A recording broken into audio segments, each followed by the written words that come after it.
नमस्ते।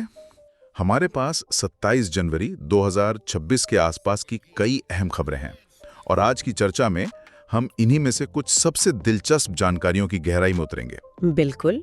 तो चलिए इसी भविष्य की एक झलक से शुरुआत करते हैं और ये कहानी आ रही है एक आईआईटी की लैब से। आईआईटी भिलाई से। हाँ, आईआईटी भिलाई।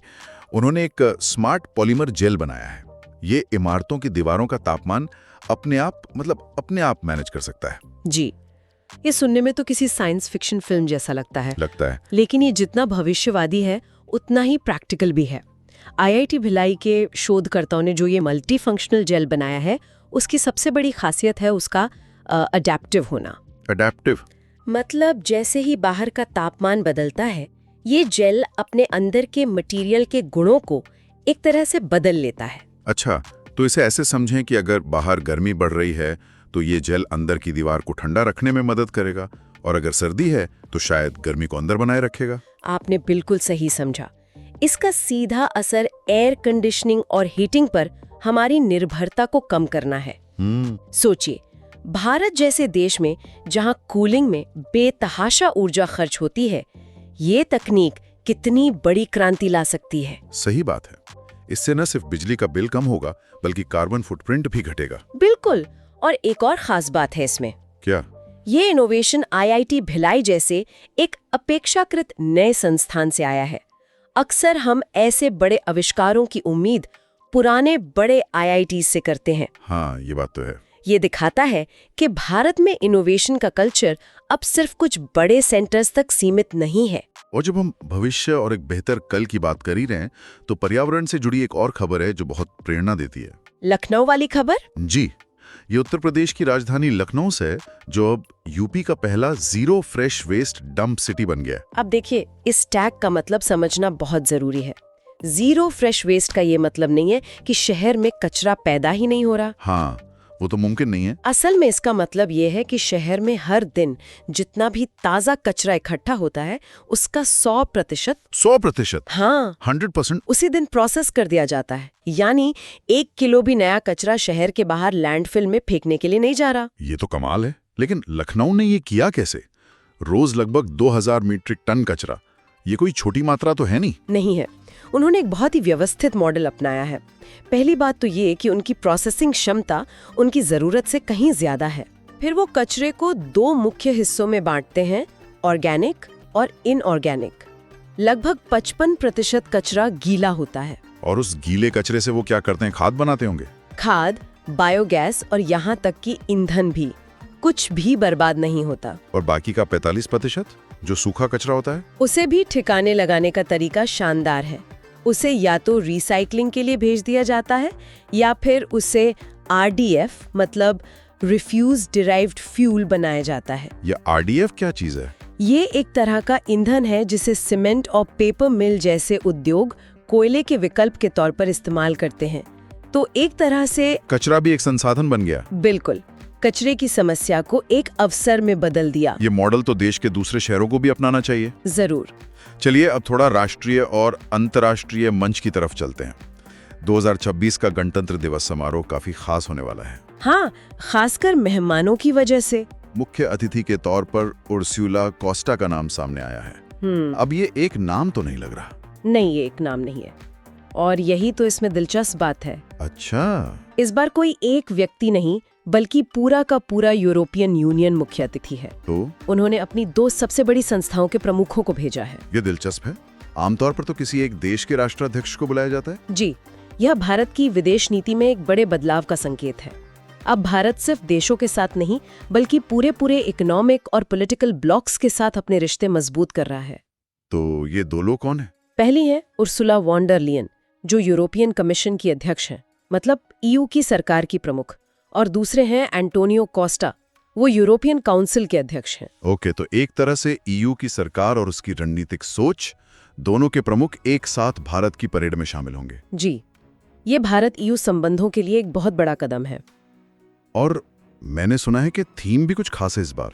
हाँ, 2026 के गणतंत्र दिवस की थीम वंदे मातरम के 150 वर्ष रखी गई है, जो इसे एक ऐतिहासिक महत्व भी देती है। वाकई। और गणतंत्र दिवस हो या कोई भी चुनाव, इन सब की बुनियाद तो वोट देने के अधिकार पर ही टिकी है। सही बात है। और इसी से जुड़ी एक और अहम तारीख है 25 जनवरी, राष्ट्रीय मतदाता दिवस। जी, और इस तारीख का अपना एक ऐतिहासिक महत्व है। 25 जनवरी 1950 को ही भारत के चुनाव आयोग की स्थापना हुई थी। अच्छा, इलेक्शन कमीशन ऑफ इंडिया का स्थापना दिवस। हाँ, तो हमारे लोकतंत्र की इस सबसे महत्वपूर्ण संस्था के जन्मदिन को ही मतदाता दिवस के रूप में मनाया जाता है। इसकी शुरुआत 2011 में हुई थी, तो 2026 में ये 16वां मतदाता दिवस था। जी, और 2026 की थीम भी काफी सीधी और स्पष्ट है। Nothing like voting, I vote for sure. दिलचस्प बात यह है कि यही थीम 2025 में भी थी। हाँ, लगता है चुनाव आयोग इस संदेश पर लगातार जोर देना चाहता है। पर थीम से ज्यादा जरूरी है चुनाव आयोग की भूमिका को समझना। ये एक संवैधानिक संस्था है। और इसी दिन मतलब 25 जनवरी को एक और राज्य अपना स्थापना दिवस मनाता है, हिमाचल प्रदेश। सही कहा, हिमाचल प्रदेश ने इसी दिन अपना 56वां स्थापना दिवस मनाया। इसे एप्पल स्टेट भी कहते हैं। जी, और ये अपनी खूबसूरती के अलावा कई और चीजों के लिए भी जाना जाता है। वहाँ की साक्षरता दर लगभग 99.3% है। ये तो असाधारण है। बिल्कुल। मुख्यमंत्री सुखविंदर सिंह सुक्खू हैं और राज्यपाल शिव प्रताप शुक्ला। मैंने हिमाचल की ग्रीन टू गोल्ड पहल के बारे में भी सुना है। ये पर्यावरण से जुड़ा कोई कार्यक्रम है क्या? जी, ये पहल टिकाऊ विकास और पर्यावरण संरक्षण पर केंद्रित है। इसके अलावा ग्रेट हिमालयन नेशनल पार्क और पिन वैली नेशनल पार्क जैसे खूबसूरत राष्ट्रीय उद्यान भी वहीं हैं। राज्यों की बात चली रही है तो एक और राज्य की पुलिस को एक बहुत बड़ा सम्मान मिला है, प्रेसिडेंट्स पुलिस कला अवार्ड। हाँ, ये 2026 में सिक्किम पुलिस को दिया गया है। ये किसी भी पुलिस बल के लिए सबसे बड़ा सम्मान है।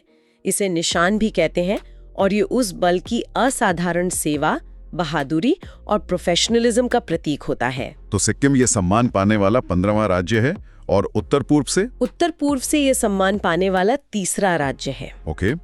सिक्किम पुलिस में लगभग 6,500 कर्मी हैं। उन्हें यह सम्मान उनकी स्मार्ट पुलिसिंग और अनुशासन के लिए मिला है। स्मार्ट पुलिसिंग आज के दौर में बहुत जरूरी हो गया है। इसका मतलब सिर्फ कानून व्यवस्था बनाए रखना नहीं है। नहीं, इसका मतलब है तकनीक का इस्तेमाल करना, समुदाय के साथ मिलकर काम करना और अपराध होने से पहले ही उसकी रोकथाम करना। अब तकनीक की बात पर वापस लौटते हैं, लेकिन इस बार स्वास्थ्य के क्षेत्र में। IIT कानपुर वाली खबर। जी, नेशनल हेल्थ अथॉरिटी यानी NHA ने IIT कानपुर में एक फेडरेटेड इंटेलिजेंस हैकाथॉन का आयोजन किया। ये फेडरेटेड इंटेलिजेंस क्या चीज है? AI के क्षेत्र में एक बहुत ही महत्वपूर्ण कॉन्सेप्ट है, खासकर हेल्थ केयर जैसे संवेदनशील मामलों में। देखिए, आमतौर पर AI मॉडल को ट्रेन करने के लिए बहुत सारा डेटा एक सेंट्रल सर्वर पर इकट्ठा करना पड़ता है, लेकिन स्वास्थ्य के मामले में मरीजों का डेटा बहुत निजी होता है। बिल्कुल, बहुत निजी और संवेदनशील होता है। तो फेडरेटेड का मतलब है कि AI मॉडल को अलग-अलग अस्पतालों में उनके अपने लोकल सर्वर पर ही ट्रेन किया जाता है, बिना डेटा बाहर भेजे। जी, बिना किसी मरीज का डेटा बाहर भेजे। मॉडल ट्रेन होने के बाद सिर्फ सीखी हुई जानकारी मतलब इनसाइट्स सेंट्रल सर्वर पर जाती हैं, असली डेटा नहीं। अच्छा, तो इससे मरीजों की प्राइवेसी पूरी तरह सुरक्षित रहती है। हाँ, IIT कानपुर में हुआ ये हैकाथॉन इसी तरह की जिम्मेदार AI को बढ़ावा देने के लिए था। मतलब तकनीक का इस्तेमाल भी हो और लोगों की निजता पे सम्मान भी। चलिए अब रक्षा क्षेत्र की एक बड़ी खबर का रुख करते हैं। Military quantum mission. हाँ, CDS जनरल अनिल चौहान ने military quantum mission policy framework launch किया है। क्वांटम टेक्नोलॉजी सेना के लिए इतनी अहम क्यों हो गई है? क्वांटम टेक्नोलॉजी, आप समझिए कि ये भविष्य के युद्ध का तरीका पूरी तरह से बदल सकती है। पूरी तरह से? हाँ, ये सिर्फ एक अपग्रेड नहीं है, ये एक क्वांटम लीप है। इसका सबसे बड़ा असर कम्युनिकेशन और जासूसी पर पड़ेगा। इसे थोड़ा और आसान शब्दों में समझाएंगी? जरूर। इसे ऐसे समझिए कि आज के सबसे सुरक्षित डिजिटल ताले यानी एन्क्रिप्शन को भविष्य के सुपर कंप्यूटर शायद तोड़ पाएंगे। क्वांटम कम्युनिकेशन एक ऐसी चाबी बनाने जैसा है जो हर बार ताले में डालते ही अपना आकार बदल ले। वाह! अगर कोई दुश्मन इस बातचीत को सुनने की कोशिश करता है तो क्वांटम नियमों के अनुसार वो सिग्नल खुद ही नष्ट हो जाएगा। ये जासूसी के खिलाफ एक तरह का ब्रह्मास्त्र है। मतलब हैक प्रूफ कम्युनिकेशन? लगभग वैसा ही। ये मिशन, जो राष्ट्रीय क्वांटम मिशन का ही एक हिस्सा है, हमारी तीनों सेनाओं को इसी भविष्य की लड़ाई के लिए तैयार करने का एक ब्लूप्रिंट है। भारत इस क्षेत्र में काफी दूर की सोच रहा है। जी। अब एक अंतर्राष्ट्रीय घटना पर आते हैं। जी। अमेरिका में एक भयंकर बर्फीला तूफान आया, फर्न नाम का। हाँ, और उसने काफी तबाही मचाई।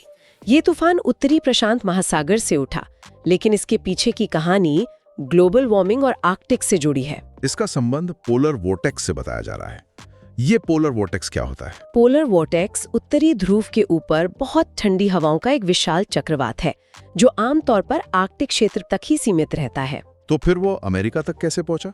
ग्लोबल वार्मिंग की वजह से जब आर्कटिक की बर्फ पिघलती है और वहां का तापमान बढ़ता है, तो ये वोर्टेक्स कमजोर पड़ जाता है और इसकी ठंडी हवाएं लहरों की तरह दक्षिण की ओर, यानी अमेरिका, यूरोप और एशिया की तरफ बहने लगती हैं। मतलब आर्कटिक में गर्मी बढ़ने का नतीजा अमेरिका में बर्फीले तूफान के रूप में सामने आ रहा है। बिल्कुल, यही तो जलवायु परिवर्तन का सबसे बड़ा खतरा है। दुनिया का हर कोना एक दूसरे से जुड़ा हुआ है। चलिए अब कुछ और खबरों पर नजर डालते हैं। मिजोरम में डेयरी विकास को बढ़ावा देने के लिए एक समझौता हुआ है। हाँ, एनडीडीबी और MULCU के बीच।